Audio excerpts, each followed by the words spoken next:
할렐루야.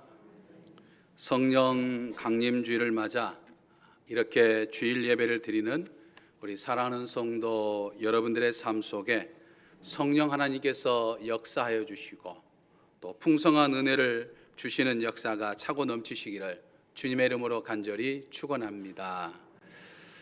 50대 이상인 여자들을 대상으로 가장 인기 있는 남편이 누구냐 하는 설문조사를 하게 되었습니다. 7위가 요리를 잘하는 남편이었습니다. 6위는 싹싹한 남편이었습니다. 5위는 집안일을 잘 도와주는 남편이었습니다. 4위는 가정적인 남편이었습니다.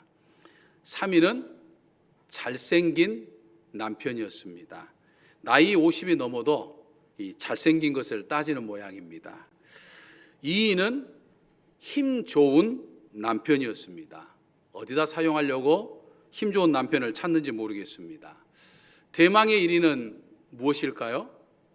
대망의 1위는 집에 잘 없는 남편이었습니다. 어떻습니까? 이 설문조사처럼 집에 잘 없는 남편을 원하십니까? 신앙생활을 잘하는 남편이 1위였으면 좋겠습니다. 무엇보다도 우리 주님으로부터 1등 교인으로 인정받는 저와 우리 사랑하는 성도 여러분들이 되었으면 좋겠습니다. 오늘은 성령 강림 주일로 오늘부터 성령 강림절이 시작됩니다. 2000년 전 우리 주님께서 십자가를 지기 전에 약속하셨던 이 성령의 임재가 우리 주님의 부활 승천 이후에 이 마가의 다락방에 실제로 임재했던 것을 이제 기념하고 기억하는 주일이 바로 이 성령 강림 주일입니다. 2000년 전 기독교 역사는 초대 예루살렘 교회로부터 시작되었고 이 초대 예루살렘 교회는 바로 성령 하나님의 임재로부터 시작이 되었죠. 그리고 성령 하나님은 지난 2000년 기독교 역사 동안 이 땅의 모든 교회의 존재 가치였습니다. 다시 말해서 오늘날 교회가 교회되기 위해서는 성령님께서 함께 하시는 이 충만한 역사가 있어야 한다라고 하는 것이죠. 그러므로 2021년 이 성령 강림주일을 맞는 우리 교회가 이 코로나19 바이러스의 공격에 한복판에 서 있지만 우리 교회에 이 성령 하나님이 충만하게 역사하시는 은총이 차고 넘치시기를 주님의 이름으로 간절히 축원합니다. 저는 이 성령 강림주를 맞이하면서 이 성령 강림주이 이 가정의 달 5월에 시작된다라고 하는 것에 상당한 의미가 있다고 저는 생각을 합니다. 다시 말해서 가정 행복과 성령 충만하면은 이 상관관계가 있다라고 하는 것이죠. 결론적으로 말해서 성령이 충만한 가정이 행복한 가정입니다. 믿으십니까? 그제 5월 21일 둘이서 하나 되는 이제 부부의 날이었는데 여러분 이 성령 충만한 부부가 정말 행복한 부부 생활을 할 수 있습니다. 지난주에 행복한 가정에 대해서 말씀드리면서 아내는 주께 복종하듯이 남편에게 복종하고 남편은 아내 사랑하기를 주께서 교회에게 하듯이 사랑하라라고 하는 말씀을 드렸습니다. 솔직히 허물투성이인 남편에게 어떻게 주께 복종하듯이 복종할 수 있겠습니까? 사실 내 의지로는 불가능하죠. 남편의 허물이 보이는데 남편의 부족함이 보이는데 그 남편의 말에 전적으로 순종한다고 하는 것 불가능하죠. 하지만 성령이 충만하면 그것이 하나님의 정하신 질서이기 때문에 순종할 수 있게 되는 겁니다. 또 이기적인 재성을 가진 존재라 남편이 아내 사랑하기를 내 몸처럼 하라고 하지만 사실은 내 아내를 정말 주님께서 교회를 위해서 죽듯이 사랑한다고 하는 것 쉽지 않습니다. 사도 바울이 에베소 교회 성도들의 권면한 이 아내에 대한 남편의 사랑을 이 헬라어로 보면 아가파오라고 하는 단어를 사용하고 있는 것을 볼 수 있습니다. 즉 이 아가페적인 사랑을 이야기하죠.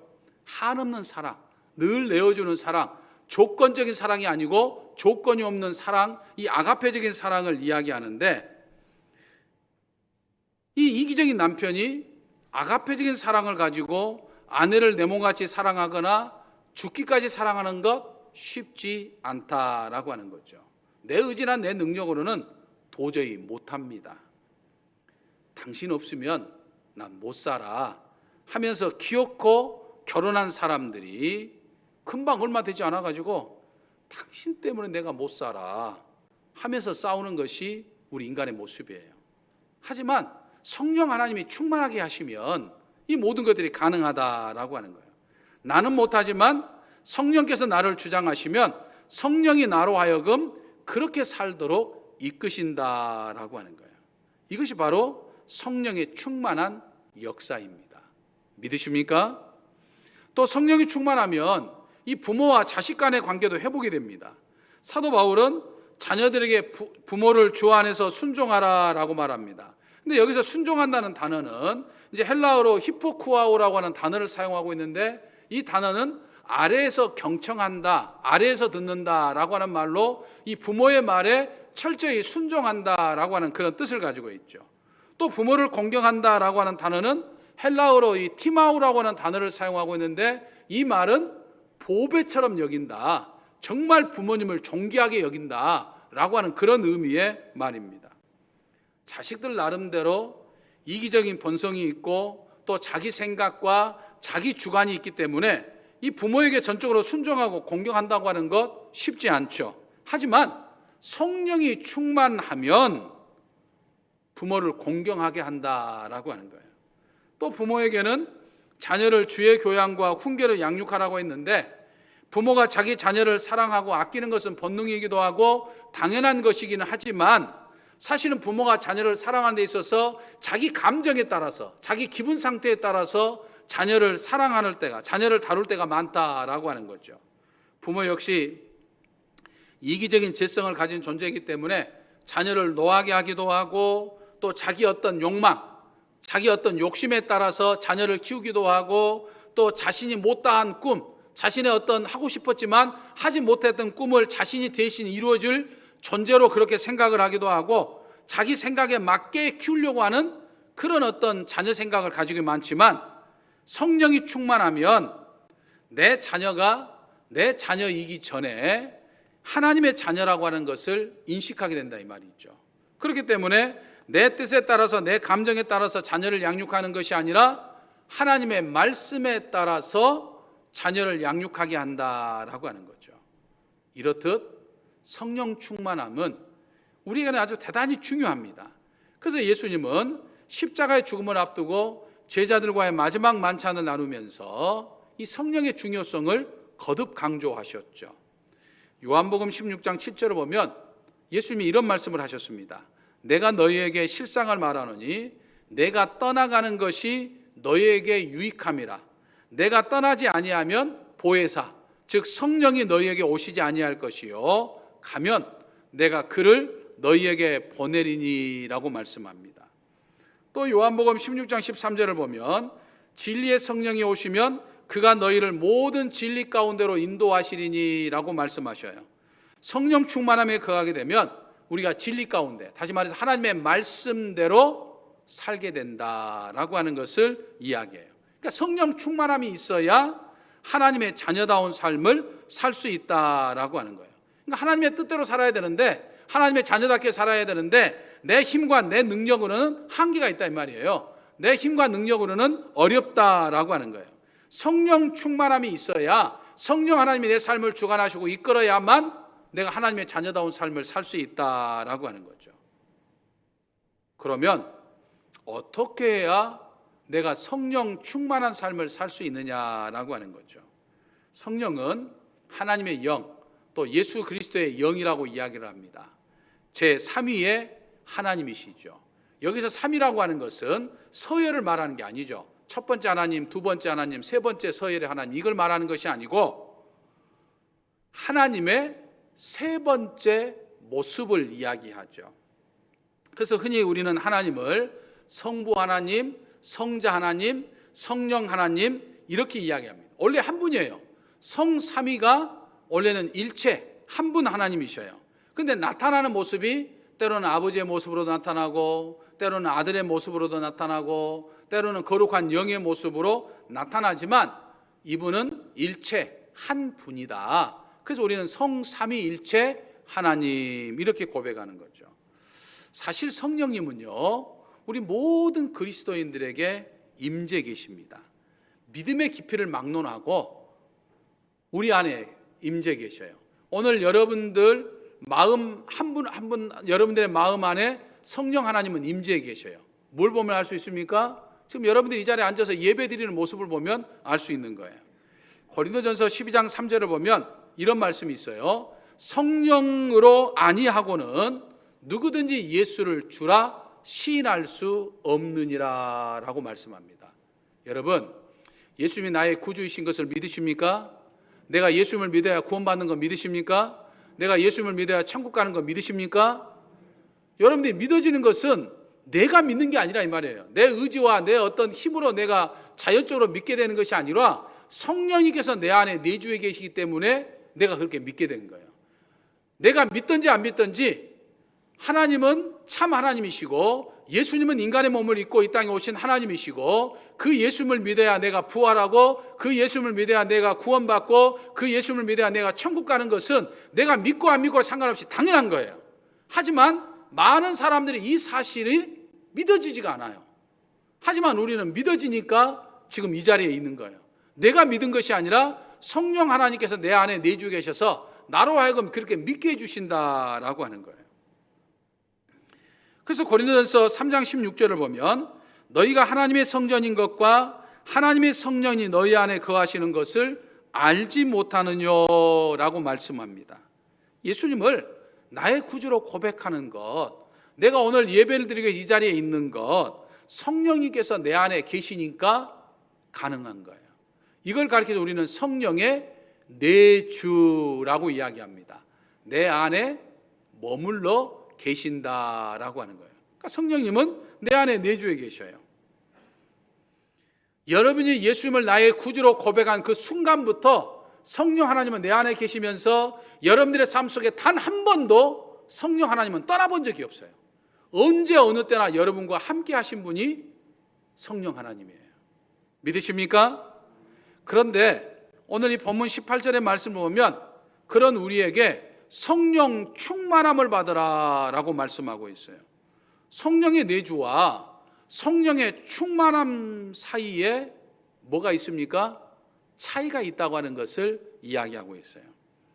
성령님의 내주는 그리스도인이면 누구나 항상 유지하는 축복입니다.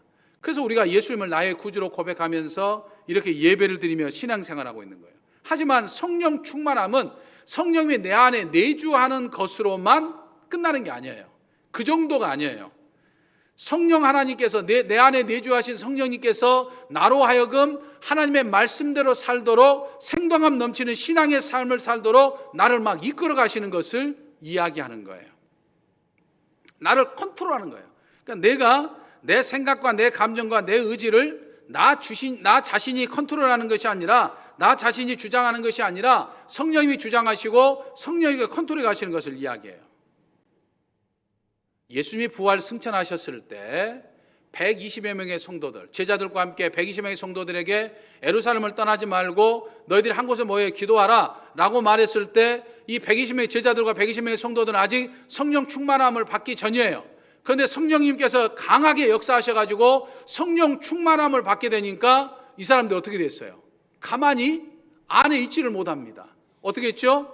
곧바로 밖으로 뛰쳐나가가지고 그 밖이 어떤 밖입니까? 지금 예수님을 믿는 사람들 어떤 불이익을 당할지 모르는, 예수님이 지금 십자가에 못 박혀 죽으신 지 불과 한 40여일, 한 50일밖에 되지 않는 그런 상태인데, 그래서 예수님과 가까이 있는 사람이라고 한다면 어떤 불이익을 당할지 못하는 어떤 긴박한 상황인데 그 밖으로 뛰쳐나가가지고 그들이 뭐라고 했습니까? 예수님은 구세주가 되십니다. 예수는 우리가 기다렸던 메시아입니다. 당신들이 그 예수님을 죽였습니다. 그러나 3일 만에 부활하셨습니다. 이 예수님을 믿으면 우리도 부활합니다. 이 예수님을 믿으면 우리도 구원받습니다. 이 예수님을 믿어야 됩니다. 마구 그들이 증거했던 것이 성령 충만함을 받았던 그들의 모습이에요. 견딜 수가 없어요. 하나님의 일을 하지 않고서는 견딜 수 없는 심정을 가진 그 상태가, 내 삶을 하나님의 뜻대로 이끌어 가시는 그 상태가 성령 충만함이다라고 하는 거예요.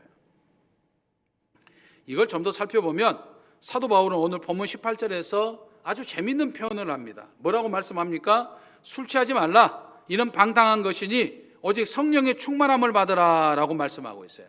성령 충만함을 받으라고 말하면서 뭐 하지 말라고 이야기합니까? 술 취하지 말라라고 말씀하셔요. 아니, 앞뒤 문맥을 살펴보면 지금 술 이야기가 나올 만한 대목이 아니에요. 근데 사도 바울은 성령 충만함을 받으라고 이야기하면서 지금 술 이야기를 하고 있어요. 왜 술 이야기를 이야기할까요? 여러분, 술 취한다고 하는 것은 분명 좋지 못한 거예요. 하지만 성령 충만하다고 하는 것은 분명히 좋은 거예요. 그런데 이 두 사이에 근본적인 차이가 있음에도 불구하고 술 취함과 성령 충만함 사이에는 공통점이 있다라고 하는 거예요. 어떤 공통점이 있을까요? 여러분, 술에 취하면 그 사람의 인격이 뭐에 지배를 받습니까? 우리 정읍적의 성도들은 술을 안 드셔본 분이니까 몰라요. 근데 술 드신 분들의 이야기를 들으면 술에 취하면 그때부터는 술이 내 인격을, 내 삶을 주장합니다.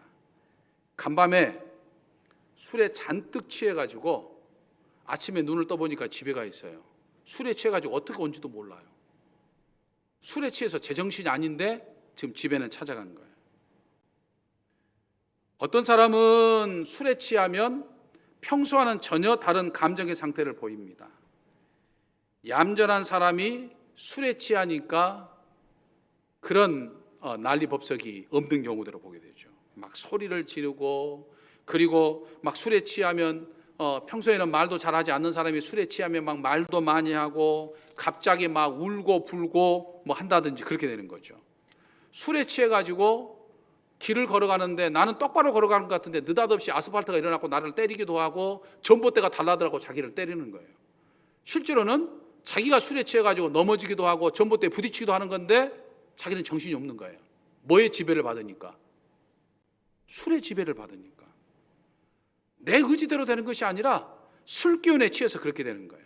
그러니까 술이 그 사람을 지배하고 있는 상태가 되기 때문이에요. 여러분, 성령 충만함도 그와 같다는 거예요. 성령님이 그 사람의 생각과 그 사람의 감정과 그 사람의 의지를 사로잡아서 이끌어간다는 거예요. 성령이 이끄신 대로 하나님의 뜻대로 살려고 노력하게 된다는 거예요. 그러니까 우리가 일상생활 속에서 정말 성령 하나님께서 내 삶을 주장해 주시면 그런 삶을 살면 안 돼, 이렇게 살아야지 라고 하면서 나를 자꾸만 하나님의 뜻으로 이끌어가는 그런 삶을 살게 한다. 성령님께서 주인 되시니까 그래요. 성령 하나님이 내 삶의 주인이 되신다라고 하는 것이죠.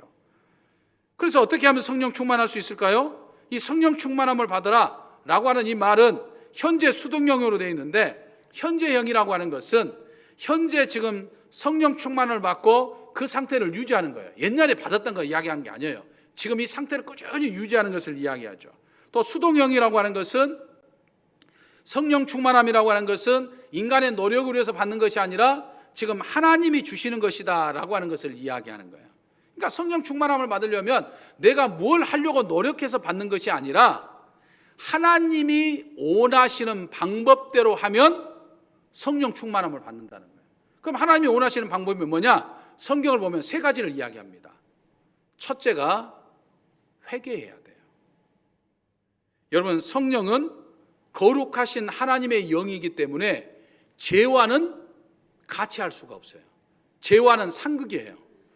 그러니까 죄를 품고서는 성령 충만함을 받을 수가 없는 거예요.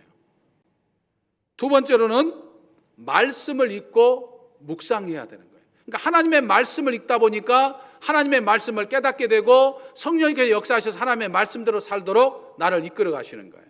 세 번째로는 기도해야 성령 충만함을 받을 수 있습니다. 기도하지 않으면 성령 충만함을 받기 어려워요. 그러니까 우리가 이 세상에 살면서 회개하고 말씀을 읽고 묵상하며 기도할 때 성령님께서 우리를 이끌어 가신다라고 하는 거예요. 내 삶을, 내 인격을 다스린다라고 하는 거예요. 그러니까 뜨뜻미지근한 이것도 아니고 저것도 아니고 뜨뜻미지근한 삶이 아니라 정말 생동감 넘치는 주의 일을 하지 않고서는 견딜 수 없는, 교회 나와서 예배를 드리지 않고서는 견딜 수 없는 그런 상태로 만들어 가신다. 이 권세 있는 삶을 살게 하신다, 능력의 삶을 살게 하신다라고 하는 거예요. 이게 성령의 충만함이에요. 믿으십니까? 오늘 본문 말씀을 보면 사도 바울은 이 성령 충만함을 받을 때 일어나는 두 가지 현상을 이야기합니다. 첫 번째로는요, 하나님과의 관계가 회복돼요. 영적 질서가 회복됩니다. 19절과 20절의 말씀 보면 시와 찬미와 신령한 노래들로 서로 화답하며 너의 마음으로 주께 노래하며 찬송하며 범사에 우리 주 예수 그리스도 이름으로 항상 아버지 하나님께 감사하며 라고 말씀합니다. 그러니까 성령 충만함을 받으면 찬송이 나와요. 저절로 노래가 나와요. 그 다음에 감사가 나옵니다. 교회에서 봉사하면서 왜 아무기 집사는 봉사도 안 하지? 왜 나만 하지? 아이고 저 왼수는 왜 하지 않지? 하고 하면서 막 불평불만이 나오는 것은 성령 충만함이 아니에요. 성령 충만함을 받게 되면 하나님 앞에 쓰임받아서 일하는 것이 감사해요. 이게 기뻐요. 그래서 저절로 자기도 모르게 찬양의 소리가 막 절로절로 노랫소리가 나오는 거예요. 이게 충만한 모습이에요. 두 번째로는 인간과의 관계가 회복이 됩니다. 21절을 보면 그리스도를 경외함으로 피차 복종하라 라고 말씀합니다. 그래서 서로 갈등과 불화 가운데 있던 인간관계가 회복된다는 거예요. 그러니까 성령 충만함을 받으면 부부간에 또는 부모와 자식 간에 또는 이웃 간에 또는 직장 동료 간에 또는 교인들 간에 서로 화해가 일어나고 사랑하고 섬기는 관계가 된다는 거예요. 하지만 내 안에 여전히 부부간에 갈등이 있어요. 내 안에 여전히 부모와 자식 간의 갈등이 있어요. 내 안에 여전히 이웃과의 갈등이 있어요. 내 안에 여전히 직장 동료와의 갈등이 있어요. 내 안에 여전히 교인과의 갈등이 있어요. 그럼 나는 성령 충만함을 받지 못하고 있는 거예요. 성령님이 내 안에 내주는 하시지만 그 성령님께서 내 삶을 강하게 역사하지 못하고 있는 것이다 라고 하는 거예요. 여러분, 성령 충만함을 받으면 저절로 하나님의 일을 하게 되어 있어요. 우리가 지금 이 1,400명 운동, 1,000명을 교회로 인도하고 또 그 일환으로 우리가 이른 양과 전도 대상자를 우리가 작정하는 것을 하고 있는데, 아이고 또 뭐 저런 걸 또 한다냐 쓸데없이, 아이고 나는 저하고 아무 상관이 없는데, 나는 말 주변도 없고 나는 만나서 이야기할 사람도 없고 나는 못하는데 아이고 저런 거 참 불편스럽게 왜 하는 거지? 라고 생각하면 내 안에 성령님은 계시는데 성령의 역사가 없는 거예요. 그래 이번 기회에 나는 정말 부족하고 나는 정말 말 주변도 없고 나는 누구하고 뭐 가까이 이야기도 하지 않지만 정말 이번 기회에 하나님께서 하라고 하시니까 내가 한번 해봐야겠다 라고 하면서 우리 교회 한번 갈까? 우리 한번 교회 한번 가지. 야 교회 가면 좋겠다 라고 말하는 것이 성령께서 내 삶을 주장하시는 거예요. 그러니까 내가 내 삶을 주장하는 것과 성령님이 내 삶을 주장하는 것은 분명히 다를 수밖에 없어요. 역사하는 것도 다를 수밖에 없어요. 그런데 우리는 이 성령 강림주의를 보내면서 정말 성령님께서 내 삶을 주장해 가심으로 인해서 정말 찬양과 감사가 넘쳐나고 그리고 사랑과 행복과 기쁨과 평화가 넘치는, 화해가 넘치는 정말 그런 삶을 사는 저와 우리 사랑하는 성도 여러분 되시기를 주님의 이름으로 간절히 축원합니다. 할렐루야. 저희의 삶 속에 내주하시는 성령 하나님, 성령 강림주를 맞아 성령님의 강한 역사를 사모하는 저희에게 성령 충만함이 있게 하여 주시기를 원합니다. 하나님과의 관계가 회복되어서 늘 찬양과 감사가 넘치게 하여 주시옵소서. 인간관계가 회복되어서 화해와 평화 그리고 사랑과 섬김의 교제가 있게 하여 주시기를 원합니다. 그리하여 하나님의 자녀답게 정말 권세 있는 신앙, 능력 있는 신앙의 삶을 살게 하여 주시옵소서. 우리 주 예수 그리스도의 이름으로 기도하옵나이다. 아멘.